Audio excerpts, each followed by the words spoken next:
Being an amazing product marketing leader doesn't happen by chance. It happens by habit. Product marketing certified leadership has been built on the back of decades worth of experience from some of the world's best known brands with one goal in mind: helping you be the best leader you can be. Crammed with real life case studies, over 12 hours worth of content, templates, exams, and more, this course is everything you need to lead with authority, confidence, influence, and innovation. Every piece of material within the 7 modules and 29 chapters has been vetted, tested, and approved by senior level product marketers from companies like Amazon, Uber, and HubSpot, serving up game-changing insights throughout. By the time you've wrapped up the final module, you'll be able to define what it takes to be a great product marketing leader, build and scale your team, understand how to successfully manage your existing team, use methods for leveraging data, know how to become the voice of the customer, understand how teams work cross-functionally, and improve your strategic thinking. The beauty of the course is you'll have the freedom to work your way through the modules at a pace to suit you. It's 100% self-paced. You'll even get lifetime access to the curriculum, paving the way for refresher sessions forevermore. Visit productmarketingalliance.com to get leadership certified and spearhead your journey to the top.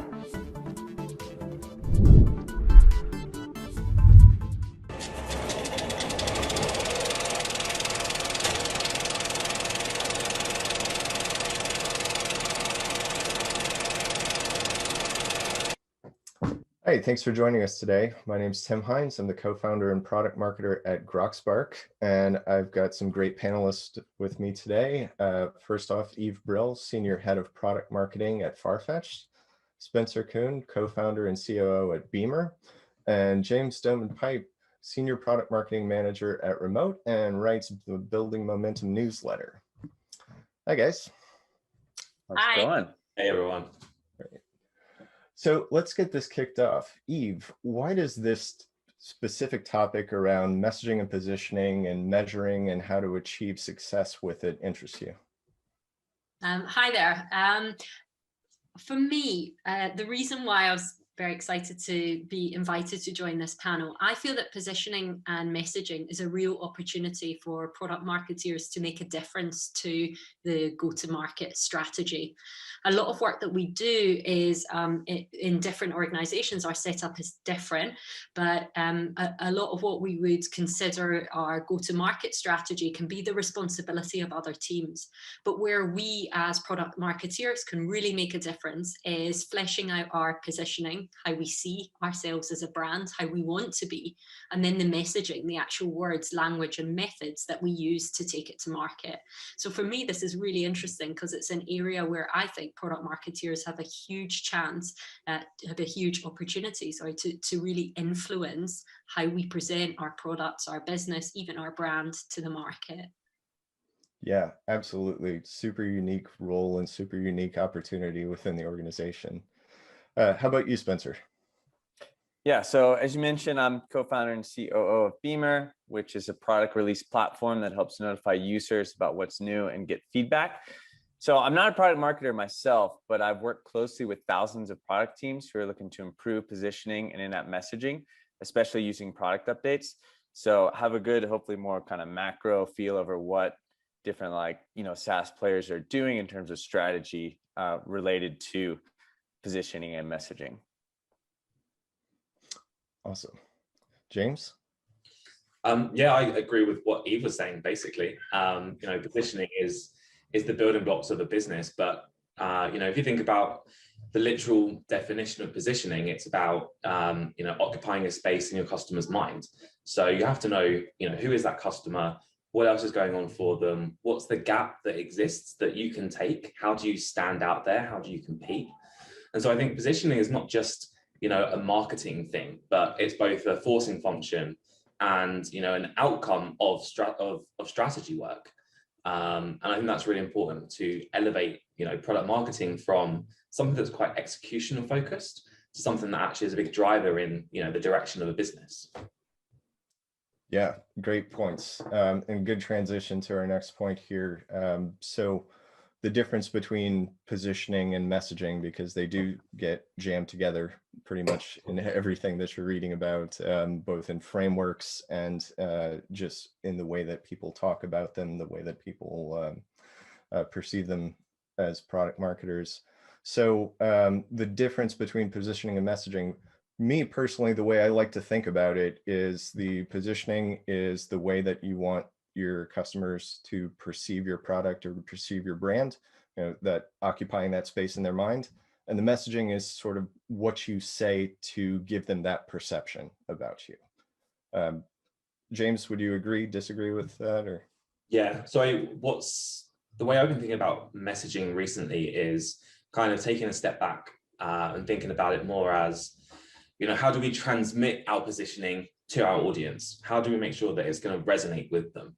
How are we telling that story to them? And if you look at, media theory, for example, there's tons of stuff there, around word selection, around stereotypes, around tropes, around all these different character development plots, for example, you can use. And I think they're really interesting when you start to think, actually, positioning might be the strategy and how we're going to implement that across a business. Messaging is how we're communicating that, but then actually getting a bit more scientific with it as well, really starting to drill down into how you build that entire narrative and, communicate it. how about you, Eve? I think I think it's interesting. I broadly agree with what you've said. Positioning is about this image, brand identity, and messaging is about the language, the words, the visuals, how you're actually communicating that to your audience. What is also important is that positioning is sometimes an internal way of communicating. So sometimes when a product marketeer or a marketing team talk about positioning, you talk about maybe your values, your how you would describe your brand identity, the language that you would use to describe your tone of voice. But that isn't necessarily something that you can take to your customer. We're a kind and approachable brand, that doesn't mean anything to a customer. And so it is, okay, how do I show my customer that we are a kind and approachable brand, using visual cues, language, etc., in order to apply that positioning to the particular product or suite of products that I am selling now. Yeah, absolutely. And yeah, I see a lot of messaging docs that are written more like positioning, where the product marketers will write them out, and it's a lot of internal language. It's a lot of educational messaging, not so much intended to be used directly with the outside world. And it does get really mixed up. Spencer, I don't know if you've seen anything that's similar to that. Yeah, totally. I mean, I would echo what everyone's already said so far about kind of the differences between positioning and messaging. And so maybe I could touch a little bit on, so how do you do it well, kind of knowing what they are. So what we've seen across our customers is that the most successful ones are definitely using like a variety of channels, but focusing nowadays, especially on in-app messaging, also using segmentation to make messaging more relevant, and then asking for feedback directly. So I think those three things are a really important part of positioning and messaging. And then, another interesting trend that we've seen is that the ones that are doing positioning the best, I think, are consistently trying to help their users both understand what their mission is and why it's important. And I think like Intercom, for example, does a really great job of this. So on their changelog, for example, for each and every product update they publish, they'll actually include a list of which specific engineers, designers, product managers, et cetera, have like worked on that update, and then include like a photo of their headshot. So I think this really helps like their customers relate to and appreciate that, there's this like whole team and mission behind the product that they're using, which I think, really improves their positioning. Yeah, that must play really well with Intercom's sort of whole brand image of being that support team that's behind you. Totally. With, being able to communicate with them at any time. Yeah. Yeah, absolutely. James, how about you? how do we do it well? Well, I was just actually thinking back to what Eve was saying before, that you know, you could potentially say that the standard positioning statement is probably the worst thing that could happen in product marketing and marketers and maybe business in general, right? It reduces all the stuff we're doing down to, you know, we are at X for Y and we help them do this. And like Eve said, a lot of people just tend to take that and run with it, right? We are this for this, and that's all they will parrot to prospects, to clients, to customers. I don't think businesses go really far enough to really embody that position. I think that's a big part of it. It's not kind of lived an authentic thing, lived authentically. So I think that's really interesting. And then, you know, I don't think enough businesses really understand what the true value is that people are delivering, that they are delivering to their customers. You know, we get lots of discussion between, you know, how do we talk about features and benefits, but we don't really level up and say, actually, what's that, you know, intangible trait or element that someone wants to achieve by buying your software or by using a product. And so I think businesses need to do a lot more of that kind of understanding first. I agree with that. I think when we talk about, when kind of as an industry, as a discipline, we talk about positioning and messaging, a lot of the time we're just looking at what we want to say, what, you know, a one way. This is what I want to say about my product. This is what I want to say about my business. When actually, I think we need to look at, this is how we're positioned. This is the messaging that we have for, let's say, a specific product launch. But what is it that this product is doing for the customer? What's the product market fit? What's the need that we are fulfilling for our customers? So Spencer talked a lot about segmentation. Okay, if I, for example, have a number of segmentations that I believe this product has a specific need for, I should be creating my messaging around what that segmentation need is, not around how I can message my positioning effectively to them. We have to think about this as a kind of more of a two-way conversation. And I think this is something that product marketeers need to be really conscious of, in terms of really fighting for the messaging to be focused around a customer need or a market need, but something that will really make a customer think, oh, this is useful for me, or, you know, this fulfills a gap that I don't have. This fulfills a gap or a need for me. And I think that, and to me, that's effective messaging. And that can only really be achieved when you think beyond yourself, and here yourself is the business, the internal pressures that you have, the message that you want to give. This is a really cool product because it does these three things, and we've worked really hard on it, and we've prioritized it, and it's really important for us because we're going to make more money from it. You know, the reasons why products are developed. But actually, what you need to think about is, well, this was built for a reason, because we realized that there was a space within the market, or that our customers were asking us for X. And therefore, your messaging should really be primarily focused around that. What will the customer be getting, or the market be getting from this? I think that that's a way to devise stronger, more effective messaging. Yeah, I think you hit on something there that we struggle with as product marketers a lot of the time, which is we get a lot of pressure from product managers and from development teams to push that new feature, launch that new feature, and just talk about that feature. And we need to sort of tell the whole story of why that's important to the audience that they're doing. And there's a lot of frameworks that that help to do that. You know, user stories, job stories. They all help in different ways, and whatever's going to work for your organization is probably going to be the best for you. Don't stick to one framework, I would say, for that part of it. But you know, one thing I did a talk last year on specifically messaging about features, and it was don't not talk about features.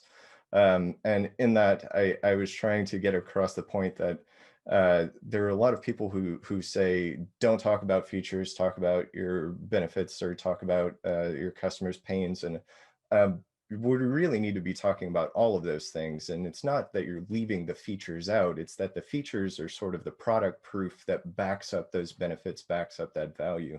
And James, Yeah. I know you've got a framework that you use that's sort of specific to that and covers a bit of all this.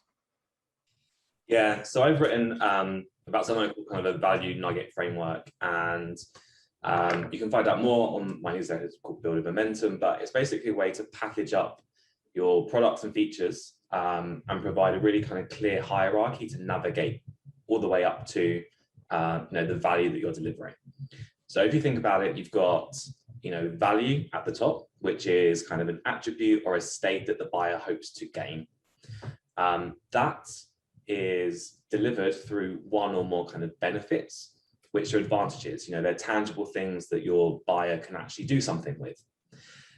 Those benefits are enabled through features. So, you click this button, you use this piece of the product, or maybe it's something that's not tangible. Maybe it's a service element like a dedicated account manager or something like that. And then you are able to back those up with proof points. So, any stats, any testimonials, and there's basically a really nice way to navigate up and down those. So moving up by asking why. So, this benefit delivers this product. This benefit delivers this value, why? And down by asking how. And I found it a really nice way to make sure that, mostly for sales conversations, you're able to navigate conversations easily and tie everything back to, either features. You're able to raise the conversation up to a more strategic value-led level, or you're able to compete down at the more tangible feature level as well. But also for marketing, giving a really kind of clear hierarchy between this is the product features we have, but this is actually what our customers want to gain from using all of these features, and spreading them out across the buyer journey is really powerful. Yeah, that's a really similar framework to the way that we do things at GrokSpark, where we basically the main framework that we use by default is sort of company, product, features, benefits, value, challenges, personas, and then we go into different segmentation for industries and things like that. And it's always, this product has these features help provide these benefits contribute to this value, address these challenges, that persona, so that you can tie that whole line between them all. Yeah. And I think actually I love that framework, and I think one of the skills that product marketeers need to have is to make that seem very simple, is to find a very simple way of communicating, because what James has mentioned sounds like a complex hierarchy, but actually I think that's what we're doing in all of our comms, is trying to ladder up to that value through benefits, through features, and ultimately through value. But if we're thinking about the role of product marketeers within this, it's the skill to be able to communicate that succinctly, effectively, impactfully within your messaging. Oh, absolutely. Let's talk about collaboration a little bit, on how you develop that messaging to start with. So Spencer, I know that when you guys are having your customers launch new features and announcing them through your tools, they're working with product management, they're working with development teams. How do you see that typically working between those groups? Yeah, sure. So, I mean, we typically have a variety of different team members that are involved in the product update cycle. And I think that the more different roles you can have involved in every stage of the cycle, so like the before, when you're trying to gauge interest, what features should we be building, the during, when you're actually notifying users, and the after, with like lagging indicators like MPS, I think it's just really important to have as many members as you can involved in that, involved in the messaging, involved in understanding the value, like everyone's been touching on understanding like, why are we actually building this feature? What's the problem we're solving? So yeah, I mean, as many people in different roles as you can get involved, like we've definitely seen that work really well. Yeah. James, how about you?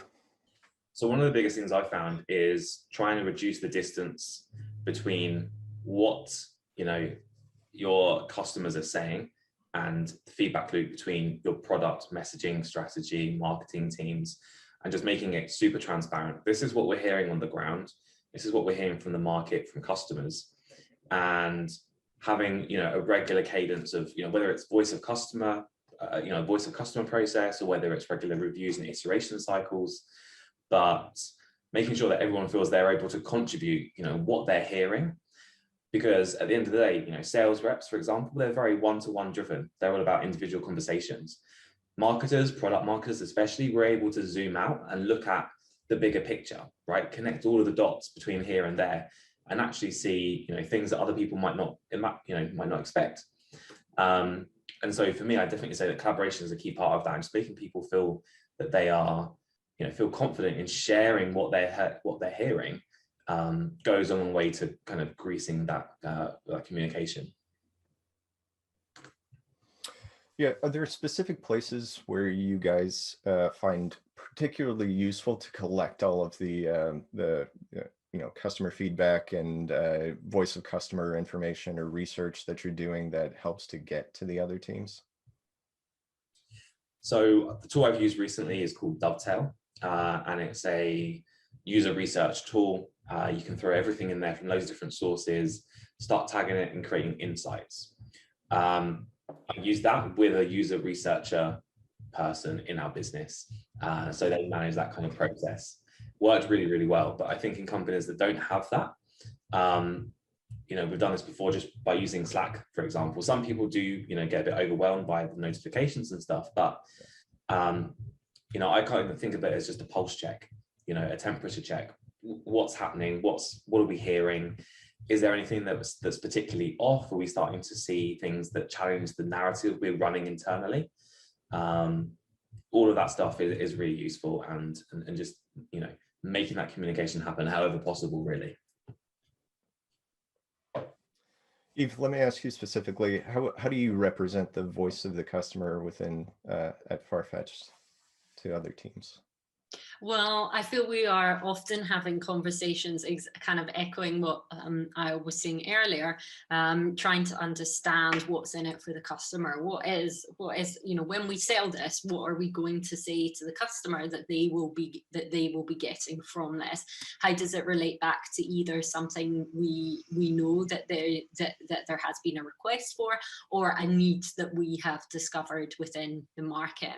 And we actually recently have started to track product development based on a customer. So who are we developing this product for, and how is it meeting that need? So there are many parts of our business. We have a B2B and a B2C element of the business.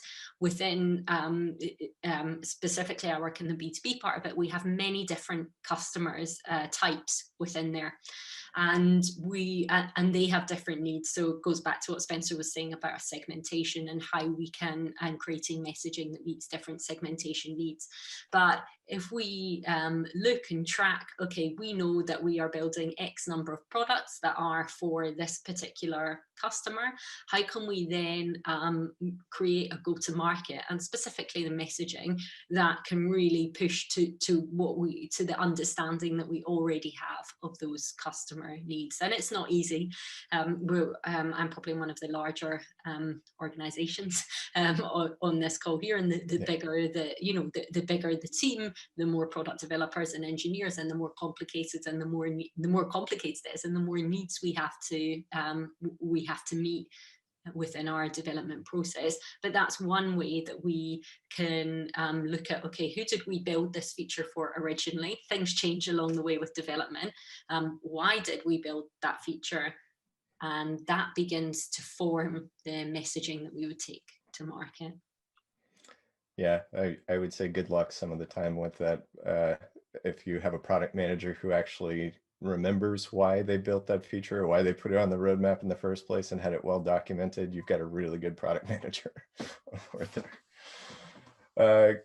Great. So let's start talking about measuring and proving out the ROI of messaging and positioning. Specific metrics that would be key indicators of this. I'll start off with some that I found really useful, particularly for positioning. One is win-loss rates. So early in the process, if we have a defined win-loss stage that we start counting from, and I'm measuring that over a period of time, I found that particularly positioning, if I'm changing sort of the high-level messages that really impact the positioning, and we're changing who we're targeting with that, if I get that right, then win rates start to increase. And if I if I get that wrong on a change, I'll start to see a decrease. And one of the reasons for that I've seen is that the audience that I'm getting is either closer to the right audience for the product, is closer to a good fit for what the product actually provides. And when I get that wrong, it's you get a whole bunch of people who don't fit what would be that narrow ideal customer profile, and they're just not getting the same value that you would get. Do you guys see something similar to that with a win-loss or win rates, I should say? Anybody can check. Yeah, definitely. Win-loss is absolutely super powerful, and try to do as much of it as possible. What's really interesting, I think, with Eve's example is, if you are building this product for a specific customer, like, did they buy it? Why didn't they buy it? How involved were they? If you have a beta process, for example, how was that feedback through that as well? Did they show positive signs and stuff like that?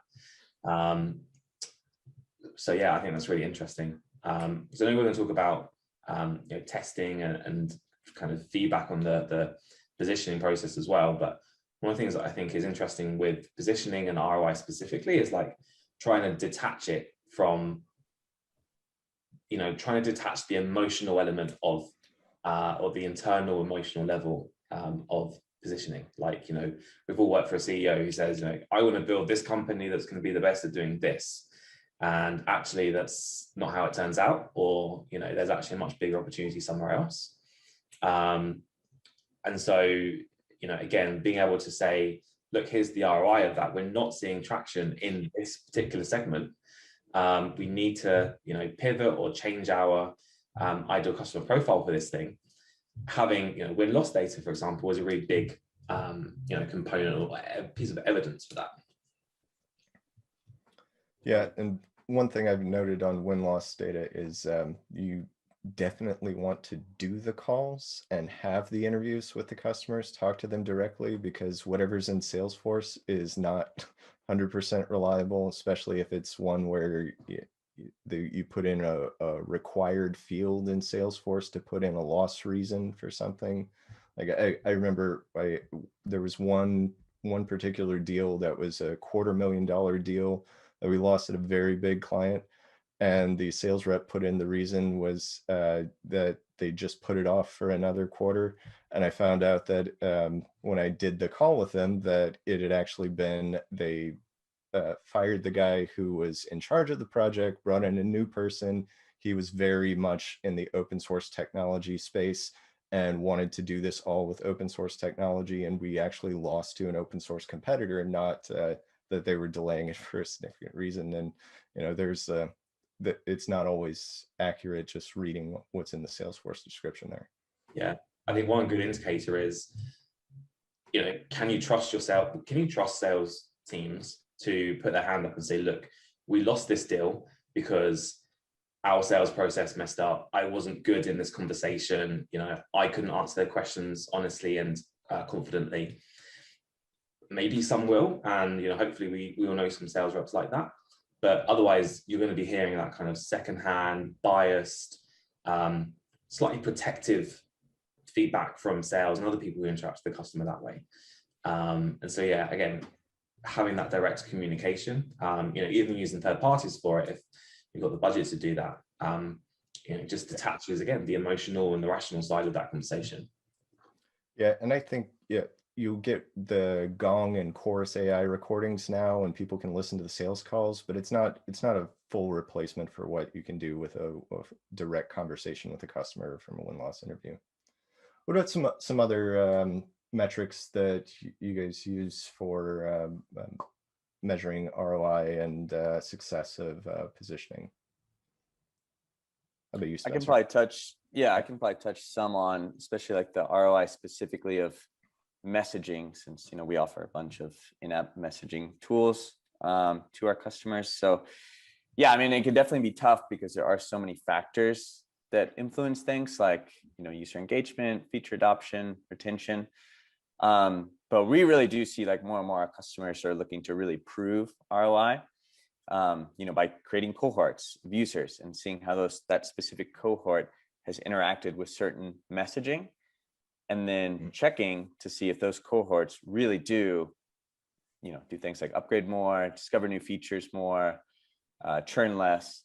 So I think it's challenging, but it's something that as a product team, you really need to be offering this capability to your customers. You need to give them the integrations they need or give them the tools they need to be able to do that calculus and really prove it, even though it is difficult. Yeah, it sounds like part of that you're measuring product adoption and feature adoption after you're sending some of the messages about, new features and things like that. How many people are actually using that feature after the fact and being successful with it?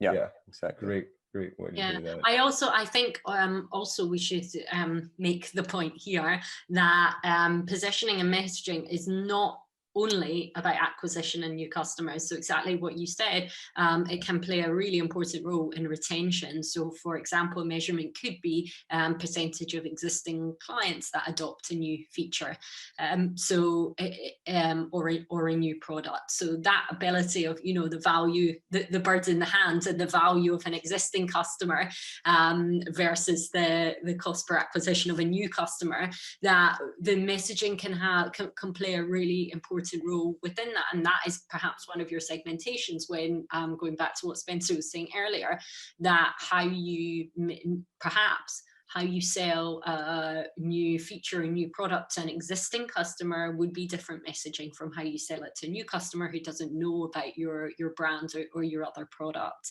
And I think it's worth thinking about when you're forming messaging, who is the primary audience, how will you get your numbers or whatever your measurement of success is going to be, who would be your primary target for that, new or existing customers, and therefore how do you form the messaging based on retention versus acquisition? Yeah, definitely. And as a customer who has received new feature notifications about things that I have requested in the past, and I get a message directly from a customer success team, it feels like a surprise Christmas morning to me whenever I do that. People say don't talk about the features, but if you have customers who have requested specific features and they get that feature and they get that announcement, it's one of the best feelings as a user for that. So yeah, I mean, for me, I'm not sure I agree with don't talk about the features. I think maybe don't always talk about the features. Right. But I think, if you're like a real holy grail in product marketing, can be, you asked us for X and we have delivered this to you. And for a customer, that I think that is an unbelievable experience, whether it's B2B or B2C, but to know that actually you and your needs are so important to this business that they have built a product around that. I think that is more rare, just across the board. Is very difficult because it's not as simple as, oh, you asked for that, I'll do it. Unfortunately, it's the product development process is way more complex. But if you're able to achieve that, that is an amazing message to give to your customers. Absolutely. Definitely. Let's jump into some red herrings around what might not work, or what's a bad measurement of success for messaging or positioning. What do we measure that we think is telling us something and it's actually not? James, you get anything for that? So, around product launches, for example, feature launches, some companies would be like, oh, we want to launch, the sales deck, these one pages, we want to have this comparison chart done and all that kind of stuff. It's not really going to help you know if you're on the right track. It's just are you doing the busy work rather than actually contributing to moving forward to progress on what it is you're trying to do. So I think that's really something that I think a lot of product marketers will recognize. I certainly started my product marketing kind of career being, what I would call a PowerPoint monkey, just, blasting out deck after deck. Awful. No one needs to go through that again. Yeah, I think a lot of people are in that PowerPoint and PDF sort of cycle of the hamster wheel of just turning out content that's requested by sales, and then when you give it to them, they say, "Oh yeah, I forgot I asked for that," a week later. Yeah. Yeah, definitely just absolutely churning out pieces of content is top of that list for me. Eva, you have any other ones that you think are bad measurements of? I don't feel that there is a kind of general rule of bad measurements. I think what my advice would be to product marketeers is to not have a kind of suite of measurements, but to actually think about each launch individually, and to ask yourself, how can I know if my positioning or messaging is successful? And I don't think it's I think it's always a combination of factors. So it would be quite unusual that it would be, oh, your messaging is wrong. It's not really as black and white. That would be the messaging is wrong, and that's what means that we haven't hit our targets. It's always a number of factors, and it's a kind of evolving, an evolutionary process to get it right. But I think that it's the role of product marketeers to get the measurements right individually for each project that we work on and each go to market, and to tailor. We have in our skill set, we've got, we know measurements. There's probably a dozen standard measurements that we could use for every campaign. And I think where we can really add value is to be on the front foot, and to say, actually, here's the 3 or 4 that I think that are relevant for this specific campaign, in order for us to know if this launch or if this product or feature is successful, and to get consensus on that across key stakeholders within the business, which I know I'm making it sound easier than it is. It's tricky, but to have that from the outset, and to say, these are the 3 things that will prove that we have been successful, then you don't really get sidetracked by kind of B measurements that may or may not succeed, but that strategically are not going to prove whether you're successful or not. Yeah, that's a really interesting approach, especially with the being able to do that pushback with the key stakeholders and say, okay, for this specific campaign, we're not going to focus on this measurement, or we're not going to do that. It's just not relevant for that audience or for what we're pushing here. Interesting. So let's talk a little bit about testing and feedback then on specific things. What are some good measurements that you guys are doing, or some good things beyond your typical just A/B message test in Google AdWords that I see as being the one that people default to? How about you, Spencer? Anything that pops up that you guys are doing with Beamer? Yeah, totally. So, I mean, I think feedback is just so important.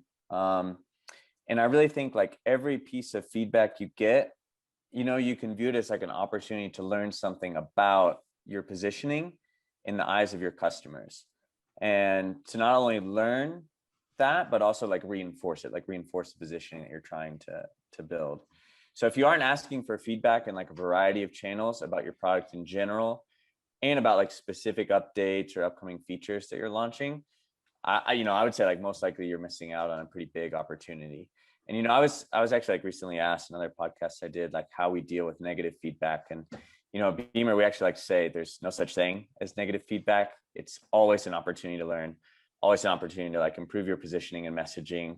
And like we've actually already seen as well, is that responding to negative feedback can often leave a better impression with the user than if they'd never even had an issue in the first place. So I would just encourage people to look, see feedback in that light, to really actively go out and seek it in a variety of channels and places, and then make sure you respond to it.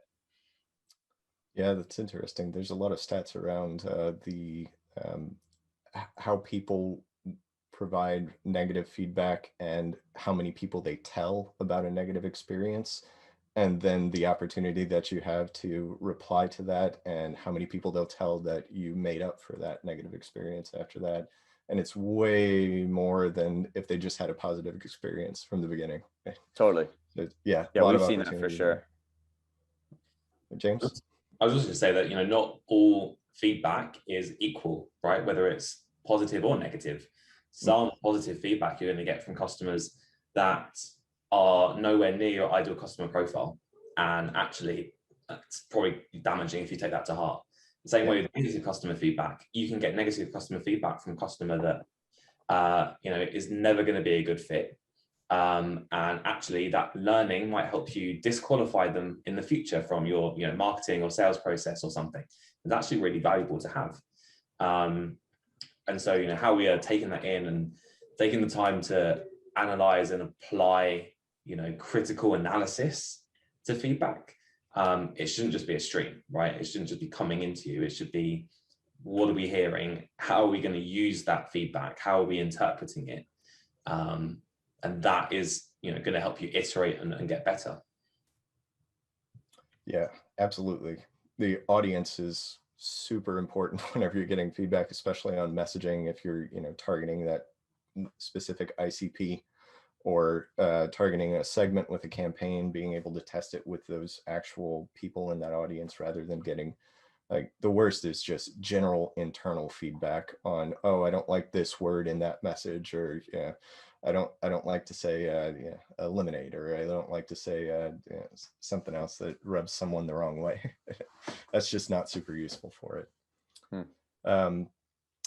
A/B testing, though, for specific landing pages, for specific campaigns, what's something that you guys do to that you found successful there?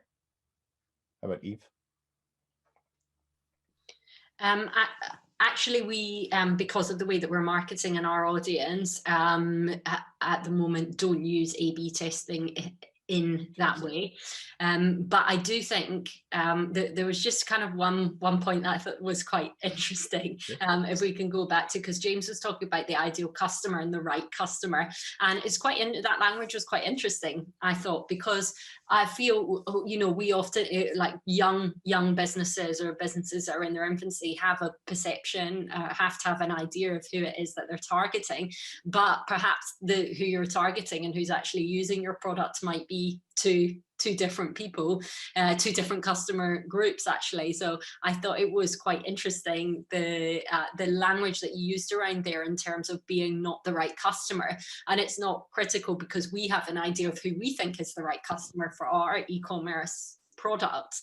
But it's interesting how often businesses evolve, and you mentioned before, James, about the role of the CEO and how they see the business as well. I was just interested in your what you think about that. I'm sorry, Tim, it's not about the A/B testing. No, but, no, take it where you want to go. I find it quite interesting. I'd like to hear what you think. Yeah, so I'd kind of caveat this with just my experiences generally in earlier stage, smaller startups who are trying to get to product market fit or trying to figure out how to scale that. And an ICP, an ideal customer profile, to me is a hypothetical representation of what a best fit customer looks like for your business today. There's quite a lot in that, but basically, it's hypothetical, so it's a method for testing and iterating from. It's not kind of a hard and fast rule. It's a representation, so it's kind of a caricature that's easily recognizable, but again, not fixed.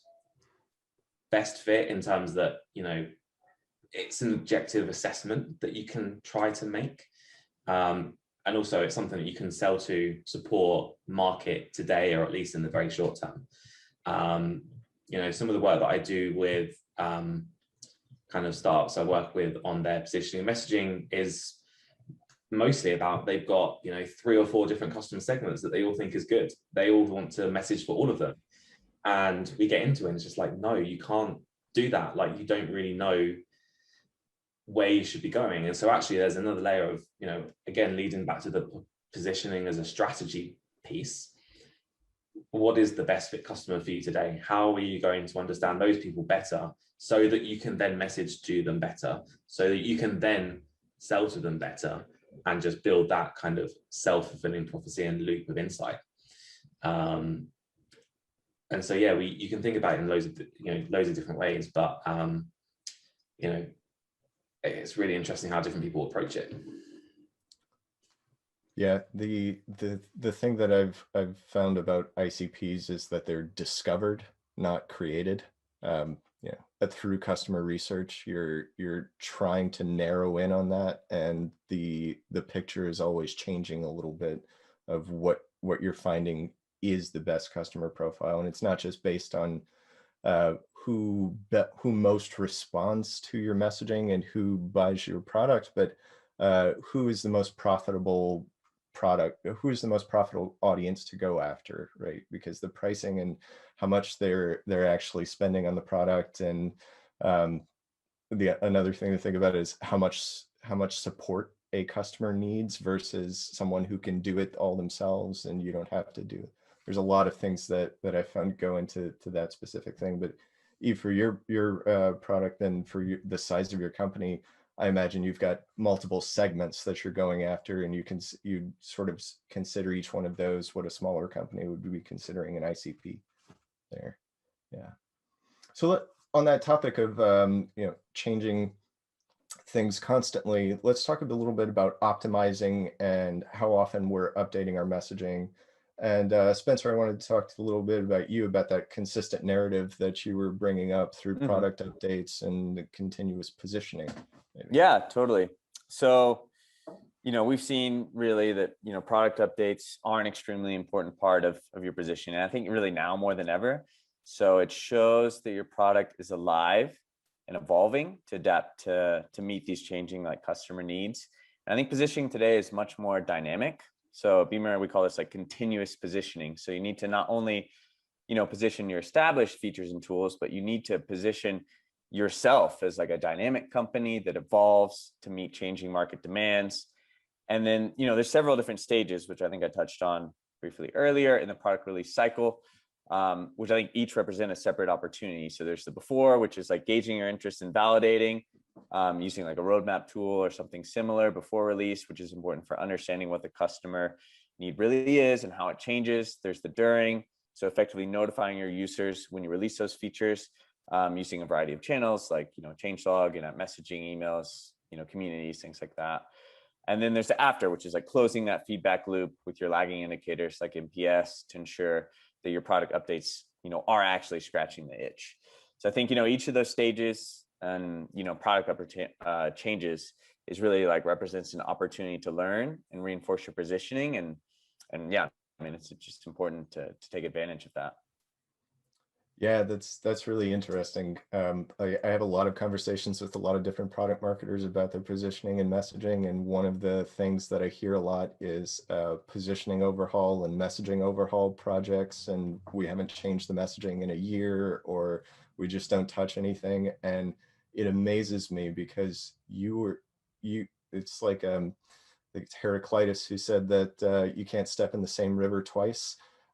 That's market conditions for any product that's competitive, right? Your product's always changing, your competitors' products are always changing, the market's always changing, the market needs are always changing. Eve, there's specifically about competitors, I think there's a point that you wanted to make about that.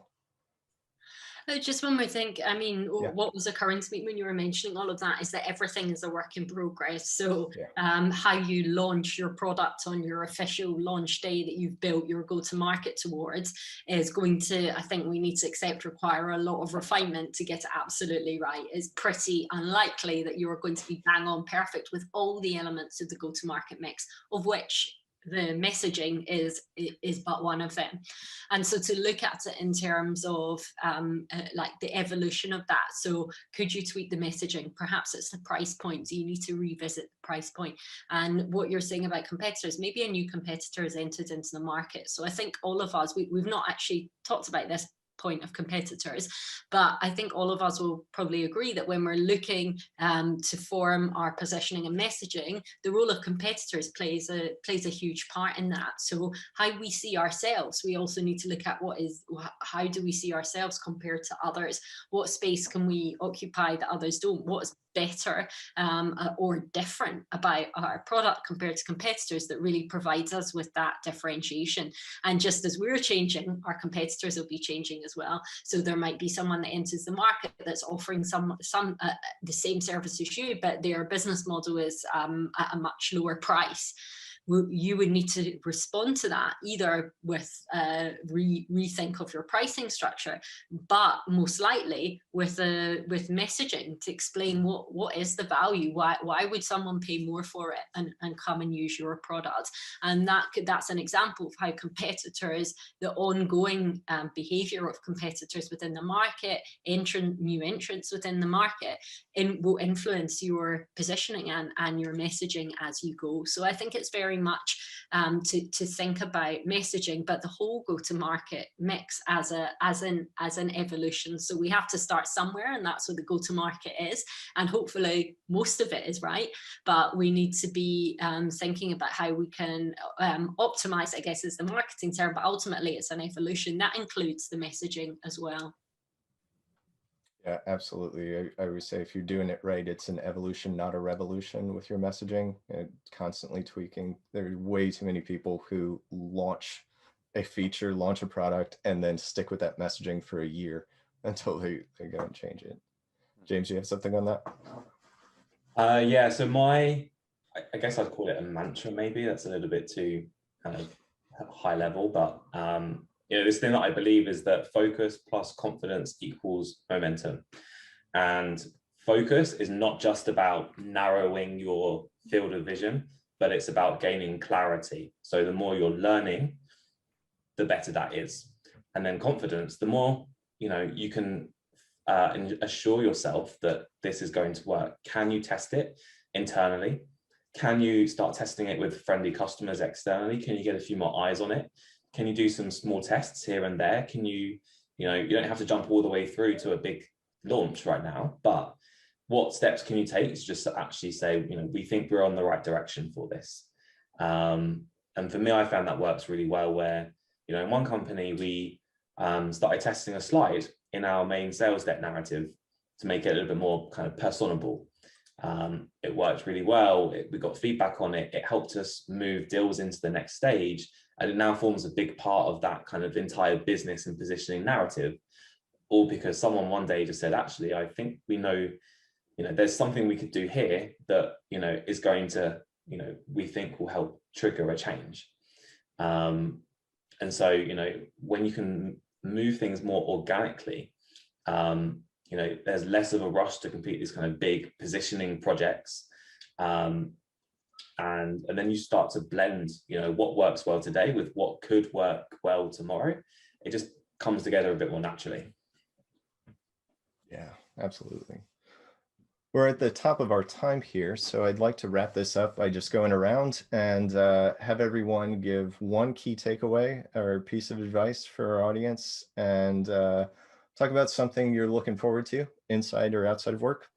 I will start. My key takeaway from this conversation is start with the customer and make that connection from your customer all the way to what you're offering and all the points along the way, their challenges, their pains, their gains, value, benefits, everything that lines up in between there. Help them see that, and you'll start to evolve your messaging into something that actually resonates with them. And the one thing I'm looking forward to outside of work is I am going to be going on paternity leave for the first time here very, very soon, whenever she comes. How about you, Spencer?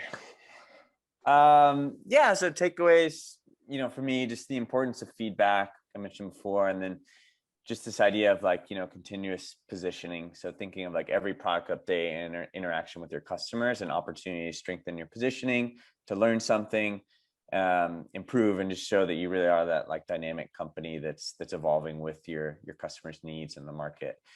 And then something I'm looking forward to, or just kind of ending on a positive note, I do think it's a really exciting time to be in SaaS and working with product teams. There's lots of competition, which can be intimidating, but I think that everyone in this cycle, from the users to the operators, just everybody's pushing everyone else that's involved to be better. And yeah, I just think that a lot of really positive things are happening. So it's an exciting time. Awesome. James? So one thing I'd kind of give the audience is just that something Eve said kind of got me thinking about it. Is just that, try and make sure you're evaluating the assumptions that you have internally about your customer, about what they're doing, what they're thinking about. There's actually a really interesting exercise you can do called a custom empathy map. I've written about it before. And it's a really good way to see, what people in your team actually think your customers care about. And then you can see where the gaps are as well. And hopefully get everyone around one picture of the customer is really useful. Something I'm looking forward to is when travel can restart and I can go on holiday, because I'm feeling pretty pale at the minute. We're all there. Eve? I think there's a theme going through here, but for me, definitely the two C's, customers and competitors. Don't think of messaging as something that is fixed, that you write, but that it should be an evolving process based on how your customers are responding to it, and also how your competitors are behaving. So really, it is, yes, it's about customers and competitors, but it's about a constant evolution, and that's not just about messaging. I think that's in all the go-to-market and communications that we do as product marketeers. I think we shouldn't see a launch as the end of our journey, but the start of getting to the perfection that we all want to see. In terms of what I'm looking forward to, mine's very short term, because when I finish up today, I'm going to treat myself to an ice cream and go for a nice little walk, as it's such a nice day in London today. So that will be, now everyone in this call will fancy an ice cream, I guess.